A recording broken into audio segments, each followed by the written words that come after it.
Buen día, mi nombre es María René Varela Sánchez y hoy presentaré rinitis alérgica. Comencemos con las generalidades.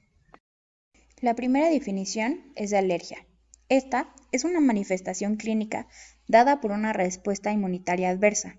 Se da después del contacto repetido con sustancias, por lo general inofensivas, como polen, esporas fúngicas, caspa de animales, ácaros de polvo, alimentos e insectos de aguijón.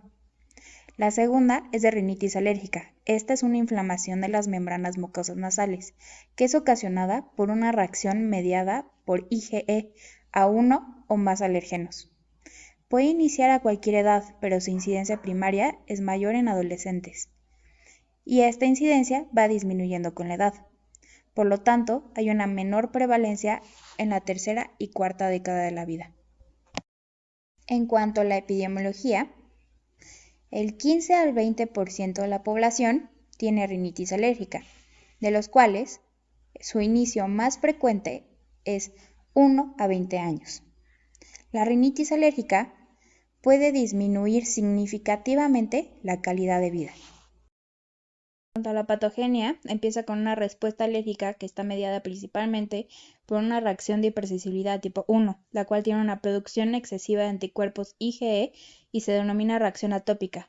En sujetos con predisposición atópica, la reacción alérgica inicia con la sensibilización a un alérgeno específico. Esto ocurre a través de la cascada de células T, B y plasmáticas. En la siguiente exposición, el antígeno específico se adhiere a dos anticuerpos específicos IgE que están unidos en la superficie de los mastocitos que se encuentran en la submucosa de los aparatos respiratorios, digestivo, subconjuntiva del ojo y la capa subcutánea de la piel. Esta reacción causa degranulación de los mastocitos, por lo tanto, la liberación de mediadores como histamina, leucotrienos, citocinas, prostaglandinas y factor activador plaquetario. A esto se le llama reacción humoral o de fase temprana y aparece a los 10-15 minutos. La liberación de histamina ocasiona estornudos, rinorrea, prurito, permeabilidad vascular, vasodilatación y secreción glandular, mientras que la liberación de citocinas y leucotrienos causa un flujo de células inflamatorias, específicamente eosinófilos, hacia el área afectada, y a esto se le conoce acción celular o fase tardía, la cual aparece de 4 a 6 horas después. Las causas de la rinitis alérgica. La primera es la susceptibilidad genética, ya que el 48% de los pacientes la tiene. Las siguientes son los factores ambientales, como el polvo y el moho. Tercera, exposición a alérgenos como polen, caspa de animal y alimentos. Exposición pasiva al humo del cigarro, las partículas de desecho de diésel. En la infancia y la niñez, los alérgenos alimenticios como la leche, el huevo, la soya, el trigo, los ácaros del polvo y las alergias por inhalación, como la caspa de animal, son las más frecuentes, mientras que en niños mayores y adolescentes el polen es el principal.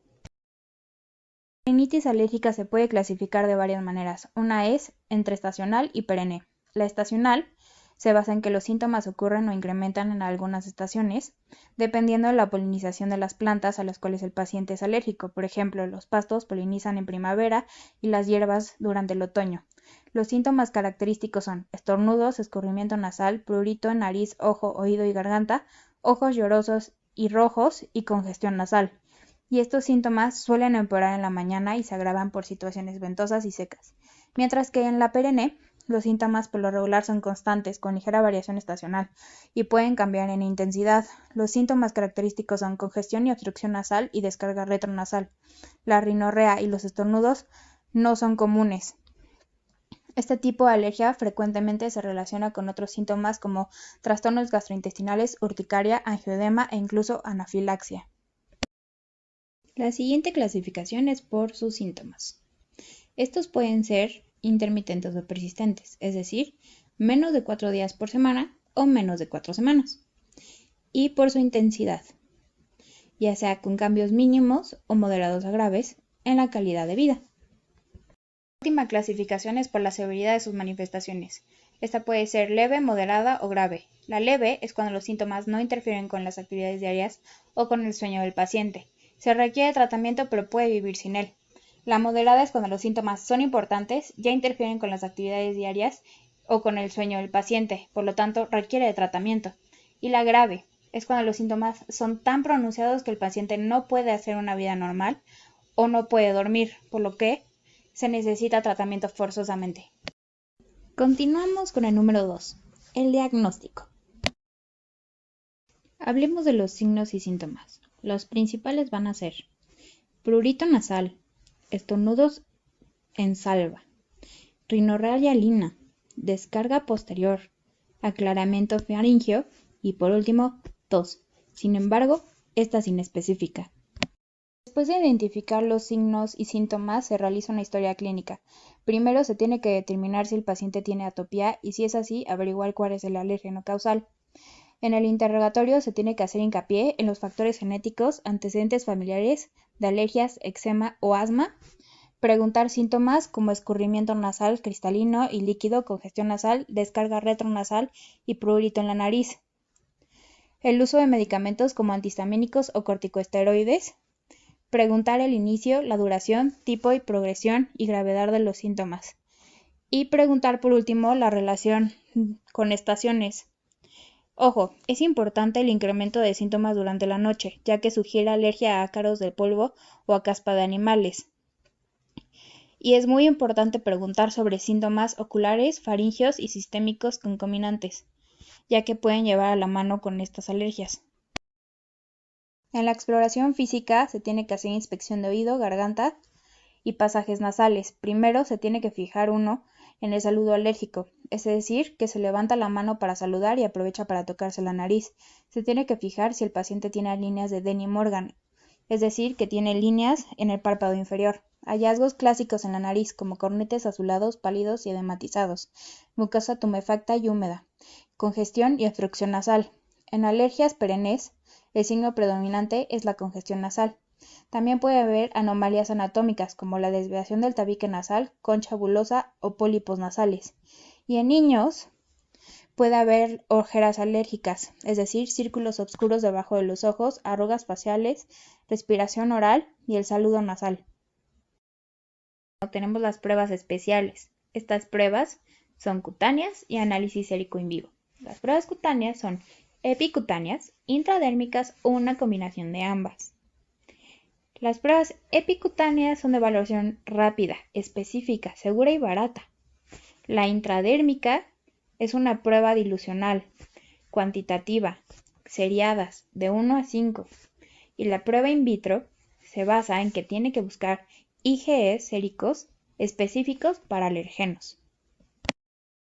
Ahora hablemos del punto número 3, el tratamiento. El tratamiento se comienza con los controles ambientales. Para la exposición al polen se debe evitar las actividades al aire libre durante las temporadas pertinentes de polinización. Se deben mantener ventanas de la casa y automóviles cerradas y utilizar aire acondicionado lo más posible.